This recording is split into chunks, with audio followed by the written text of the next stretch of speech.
तो चलिए इस वक्त की बड़ी खबर की ओर रुख करेंगे। रोहतक में खिलाड़ी की मौत मामले में जांच तेज हो गई है। मामले की जांच के लिए हाई लेवल बैठक होगी।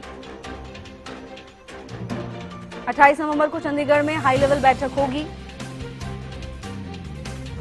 रोहतक में खिलाड़ी की मौत मामले पर अब जांच तेज हो गई है। मामले की जांच के लिए हाई लेवल बैठक होगी। बैठक के दौरान मामले को गहनता से जांचा जाएगा। 28 नवंबर को चंडीगढ़ में हाई लेवल बैठक का आयोजन होगा। रोहतक में खिलाड़ी की मौत मामले पर अब जांच तेज हो गई है। रोहतक में खिलाड़ी की मौत मामले पर बड़ा एक्शन। मामले की जांच के लिए हाई लेवल बैठक होगी। 28 नवंबर को चंडीगढ़ में हाई लेवल बैठक का आयोजन होगा। खिलाड़ी की मौत मामले पर अब विभागीय जांच तेज होगी। हालांकि इससे पहले भी बड़ा एक्शन सरकार की ओर से लिया गया है। खेल मंत्री गौरव गौतम की ओर से कड़ा संज्ञान मामले में लिया गया। ये दो तस्वीरें आपको दिखा रहे हैं। बहादुरगढ़ और रोहतक से एक जैसी खबर सामने आई। बहादुरगढ़ में भी बास्केटबॉल का पोल गिरने की वजह से खिलाड़ी की मौत हो गई, तो वहीं रोहतक में भी ऐसा ही एक मामला सामने आया है।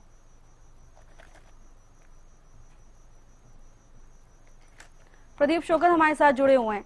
प्रदीप, लगातार हम इसी बात को लेकर चर्चा कर रहे हैं कि अगर एक बात हो तो समझ में आती है, जब एक जैसे ही दो मामले सामने आए अलग अलग क्षेत्रों से, तो कहीं ना कहीं सवाल बड़े खड़े होते हैं।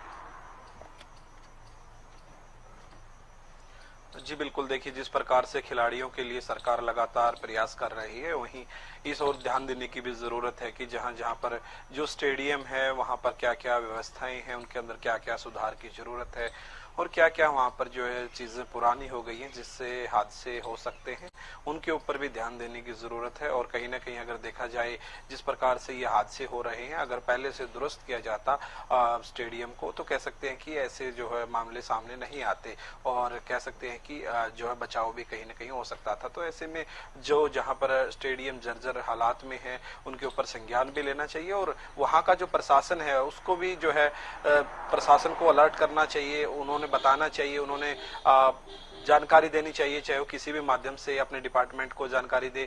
उसके ऊपर संज्ञान होता है कि नहीं होता, वो आगे की बात है। लेकिन जो अधिकारी वहां पर मौजूद हैं, जो डेली स्थिति का सामना करते हैं, उनको पता है कि यहाँ पर क्या कुछ कमियां हैं, तो उसको कह सकते हैं कि अवगत करवाने का पहले प्रयास उन्होंने करना चाहिए और उसके बाद कह सकते हैं डिपार्टमेंट उसके ऊपर क्या कुछ संज्ञान लेता है, उनमें जो चीजें बदलने की वो मांग करते नहीं होती है, तो आगे की बात होती है। लेकिन अगर इस तरीके के हादसों से बचना है तो कहीं ना कहीं जागरूक होने की जरूरत है। और ऐसे में जहां जहां पर भी खेल की बात हो या स्टेडियम की बात हो या उसके अंदर जो भी चीजें लग रही है कि काफी पुरानी हो गई हैं और उनकी वजह से कोई न कोई नुकसान जो उठाना पड़ सकता है, तो ऐसे में पहले से ही कड़े संज्ञान जो है लेने चाहिए।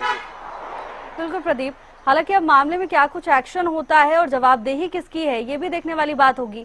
क्योंकि एक तरफ जहां सरकार की ओर से कई बार खिलाड़ियों को प्रोत्साहित किया जाता है, नई नई सौगातें दी जाती हैं। अभी देखा हमने जब खिलाड़ी नाम रोशन करके आए तो मुख्यमंत्री ने भी उन्हें नवाजा, सम्मानित किया। लेकिन दूसरी तरफ अगर धरातल पर प्रबंधन की ओर से उन्हें व्यवस्थाएं नहीं दी जाएंगी, और व्यवस्थाओं की भी हम क्या बात करें, सीधा खिलाड़ियों की जान पर बन रही है। प्रदीप जी बिल्कुल, देखिए सही कहा आपने। जिस प्रकार से जो खिलाड़ी देश का नाम रोशन करके आते हैं और उनको प्रदेश में आने पर जो है नवाजा भी जाता है और उनके लिए कह सकते हैं कि एक मान सम्मान उनका बढ़ाने का काम जो है सरकार द्वारा किया जाता है। लेकिन जिस प्रकार से जो खिलाड़ी अपनी तैयारी कर रहे हैं उनको भी व्यवस्था ठीक मिले, ऐसे प्रबंध करने की भी जरूरत है। क्योंकि जिस प्रकार से जिस भी स्टेडियम के अंदर किसी भी चीज की जो कमी है वहां पर जो है ठीक कर देनी चाहिए, ताकि खिलाड़ियों को किसी प्रकार की परेशानी ना हो और इस तरीके की घटनाएं जो है सामने ना आए। क्योंकि इस अगर पहले से ही संज्ञान लिया जाता है इस चीजों पर और पहले ही जो जर्जर हालात में इस तरीके के पॉल थे, जो कुछ भी वहां पर जो कह सकते हैं घटना घटी, शायद वो ना घटती। तो ऐसे में यही कह सकते हैं कि इस प्रशासन को इसके ऊपर संज्ञान लेना चाहिए और पहले से ही जो चीजें खराब है उनको दुरुस्त कर जो है काम करना चाहिए। क्योंकि अगर खिलाड़ियों को व्यवस्था अच्छी देंगे तभी खिलाड़ी अपना कह सकते हैं कि प्रतिभा बाहर निकाल पाएंगे और तभी अच्छा खेल पाएंगे।